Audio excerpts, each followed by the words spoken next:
أم فهد أيضا من السعودية في سؤالها الثاني وما زال عن العدل بين الزوجات. تقول: إذا أعطى الرجل إحدى زوجتيه هدية ولم يعطي الأخرى، آه، تقول علما بأنه أهدى تلك لحبه وارتياحه لها وشعوره بالاستقرار معها أكثر، تقول: فهل يجب عليه إعطاء الزوجتين، يعني الزوجة الأخرى، وهل يأثم بإعطائه الأولى دون الأخرى؟ أما الجواب، يجب عليه أن إذا أهدى لزوجة هدية فيجب عليه أن يعطيها مثل هذه الهدية تماما أو مثل قيمتها، يعطيها نقدا لتشتري لنفسها أو تحتوي المبلغ لنفسها. هذا هو الواجب على الزوج، ولكن عليه فيما يبتدأ، هذا فيما مضى، وعليه فيما يبتدأ أن يشتري هديتين متماثلتين.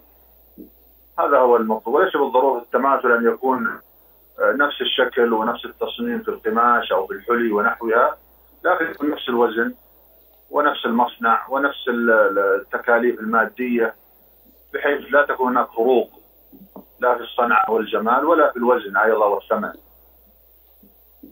وإذا لم يفعل ذلك فإنه يجب عليه أن يعوض الأخرى، إما بشراء هدية مماثلة وإما بإعطائه مثل قيمتها، والله أعلم. نعم. نعم، أحسن الله إليكم فضيلة الشيخ ونفع بعلمكم.